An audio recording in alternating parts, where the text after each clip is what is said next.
¿Qué tal? ¿Cómo están amigos y amigas de esta comunidad? Como siempre un gusto, como siempre un placer que nos acompañen y nos permitan platicar con ustedes también, por supuesto, este domingo, que los invitamos a las 5 de la tarde a ver a Manuel Hernández Borbolla en A Fondo. Qué análisis, por supuesto, el buen Manuel Hernández Borbolla en torno precisamente a la reforma judicial. También a las 6:30 un programazo con Federico Bonazo y Ricardo Valderas. Por la noche a las 21:30 nos estará acompañando John Ackerman también, por supuesto, con una entrevista al respecto. Y mañana, por supuesto, Sósimo Camacho con Zona Cero. Y tenemos también tres entrevistas muy buenas el día de mañana. Va a estar con nosotros César Pineda hablando de la transición democrática. Va a estar Berenice Rodríguez, una de las mejores periodistas de su generación, abordando el tema de cómo manejan los medios de derecha, todo este asunto del apocalipsis y demás, a raíz de la reforma judicial. Y también Alonso Posada, psicoanalista, pues platicando también su punto de vista respecto a estos discursos de odio que nos topamos provenientes del conservadurismo. Pero bueno. Hoy me toca a mí dos comentarios, a ver si todavía me los aguantan después de tanto rollo durante la semana. Y tienen que ver, sí, también con las reacciones que ha venido dando el tema de la reforma judicial, por supuesto, cómo se han venido desarrollando las diversas posturas, si ustedes así me lo permiten, porque a final de cuentas, eh, hay un ala de abogados, de integrantes del Poder Judicial, de ministros de la Suprema Corte, que van a tratar de tumbar la reforma. Eso es un hecho innegable y que están viendo todos y cada uno precisamente de los resquicios para hacerlo, todos y cada uno de las interpretaciones necesarias. A final de cuentas, van a tratar de utilizar términos jurídicos, esa es la verdad, términos de barandilla, para intentar darle cierto sustento a su reacción. A mí me parece un verdadero riesgo en muchos aspectos, pero es un riesgo que ellos están dispuestos a correr porque ya no tienen absolutamente nada que perder. La mayoría sabe perfectamente que no va a pasar la prueba del ácido porque no tienen una trayectoria limpia, porque no tienen una trayectoria honesta, porque no son gente que realmente merezca ser llamada jueza o magistrado o ministro, porque muchas de sus decisiones, amparados en su conocimiento de la ley, las tomaron manipulando la misma para un beneficio propio o un beneficio de las personas que pudieron pagarlo más, que pudieron pagar la justicia. Porque eso es algo que también me encanta cómo muchas de las personas que defienden al Poder Judicial ignoran de manera vehemente. En México hay frases coloquiales, frases provenientes de la sociedad, ni siquiera de los medios de comunicación, ni siquiera de esos sesudos análisis por parte de los académicos e intelectuales, sino por parte de la sociedad, que muestran precisamente esa realidad y que son directamente proporcionales a la molestia, indignación o decepción por parte de quienes lo expresan. El hecho de que la gente diga el dinero, ¿no? La justicia es de quien la paga o con dinero baila el perro. No es porque se le ocurrió a alguien poner a bailar un perro, así de sencillo.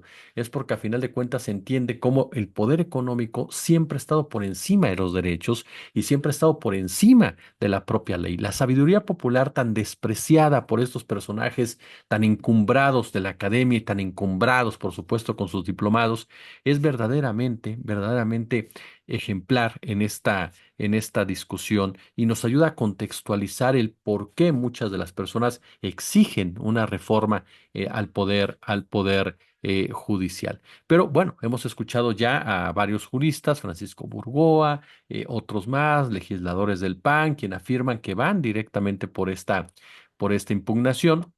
Dicen ellos que sí se justifica.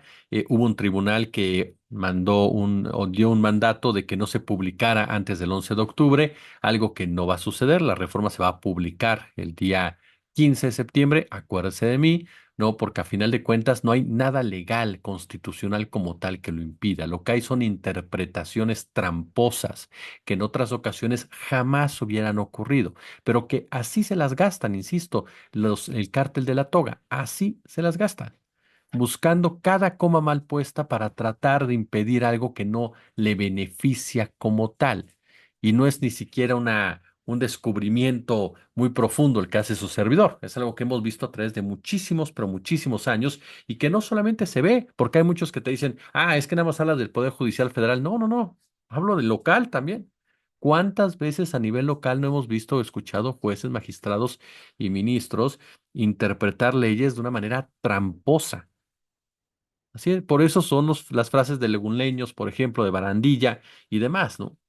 No sé si dije bien la palabra, la primera palabra, pero ustedes corrijan.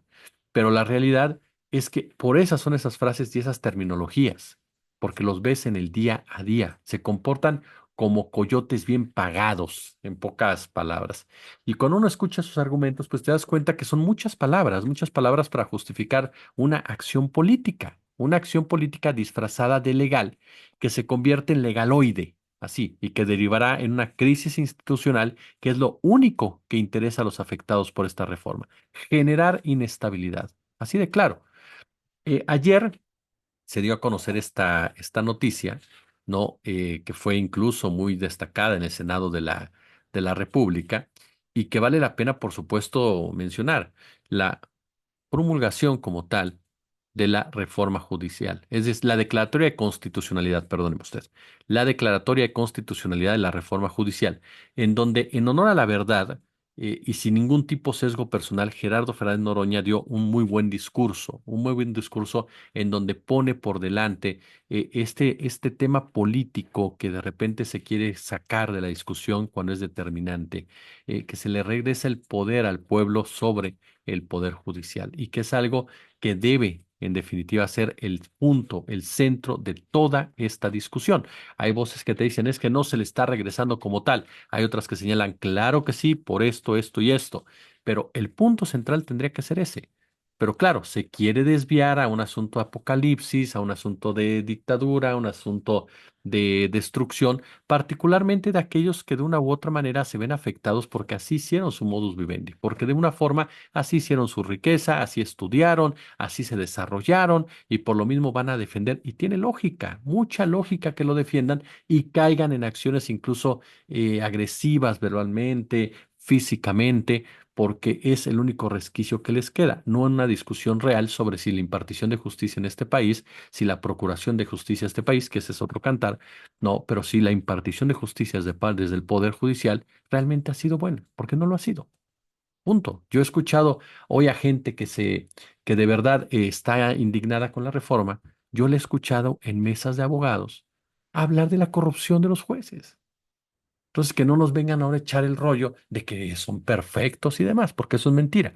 Ahora, durante esta declaratoria de constitucionalidad de la reforma judicial, obviamente la oposición no se presentó, ya lo había anunciado, tanto el PAN como el PRI habían anunciado diversas reacciones, ¿no? Diversas protestas, y una de ellas precisamente fue dejar sus curules vacíos con leyendas en donde se leía: soy resistencia a destruir al Poder Judicial, soy resistencia a dañar a la República. Y esto va de la mano, por supuesto, con otras expresiones en donde se busca desaforadamente tratar de vender este concepto de que su lucha es la lucha por un país, es la lucha por una democracia, cuando en realidad jamás han visto por estos conceptos o estos principios. Siempre se han manejado por una cuestión monetaria y por un interés económico. A mí me sorprende todavía que haya gente que crea que el tema económico no genera problemas sociales que a la vez derivan en la violencia.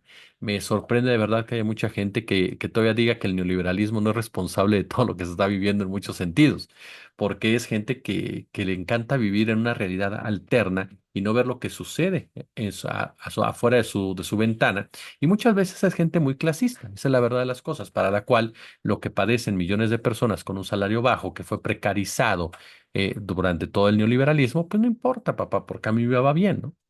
Porque esa es la mentalidad que el neoliberalismo también que les metió en la cabecita, de que es, ya llegué yo para que te quites tú y mientras yo esté bien, lo demás no importa.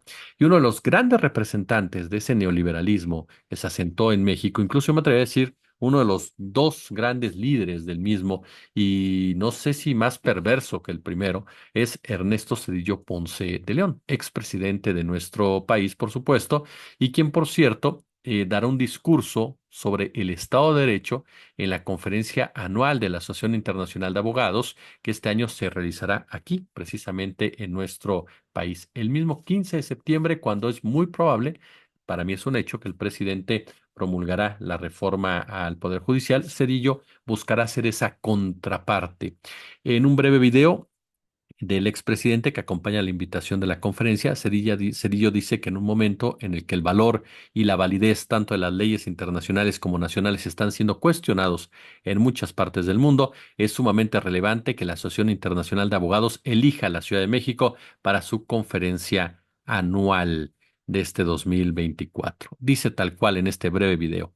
Desde hace mucho tiempo se ha observado que la debilidad del Estado de Derecho es uno de los principales obstáculos que la mayoría de los países latinoamericanos deben superar para alcanzar un desarrollo pleno. Lamentablemente, este es también el caso de México, es lo que dice Cedillo, que es un verdadero hipócrita, con toda la extensión de la palabra, porque si hubo un mandatario de este país que le dio en la torre al Estado de Derecho con sus decisiones, fue él que profundizó el capitalismo de cuates inaugurado por Carlos Salinas de Gortari, sin importar si las reglas impedían que operaran de cierta manera, que sometió de tal forma a la Suprema Corte de Justicia que cambiaba las reglas cada vez que a él le convenía y a sus cuates le convenía y a su proyecto de país que segregaba a millones le convenía, que si tenía que arrebatarle a un ejido, a una comunidad su ejido, lo hacía, y si la ley lo impedía, la cambiaban los vasallos de la Suprema Corte de Justicia de la Nación.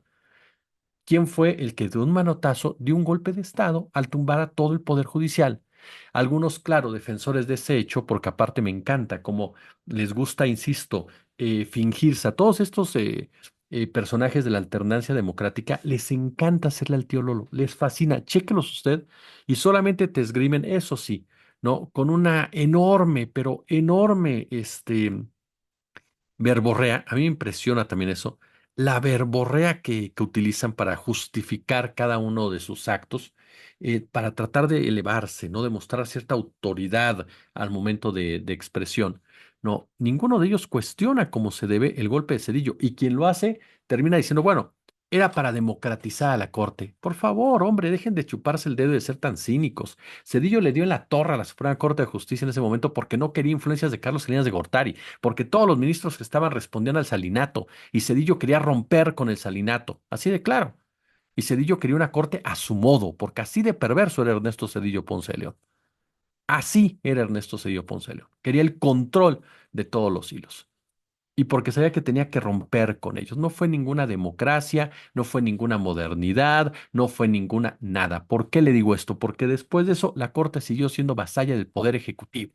Si la Corte hubiera sido independiente, si la Corte hubiera tenido otro nivel, si la Corte hubiera sido contrapeso, si la Corte hubiera realmente impuesto el bienestar de un país ante un sistema económico voraz, le creería que hizo algo Cedillo. Si en la democracia, de la transición democrática, según ellos, del 2000 en la elección presidencial, hubiera llegado otra persona que hubiera sido diferente a los conceptos neoliberales, le hubiera creído. Pero no hizo nada de eso. El tiempo simplemente te plantea lo que pasó. Y la decisión que tomó Cedillo esa noche, ese día, sobre la Suprema Corte, fue para tener el control de la Suprema Corte. ¿Modernizarla en su operación? Sí, sin duda alguna, disminuyendo tiempos, disminuyendo ministros y demás. Pero todo para tener un control político de la misma. Así de claro. Entonces, que ahora nos venga a hablar el señor de un Estado de Derecho, pues pinta de cuerpo entero hasta dónde es un cínico.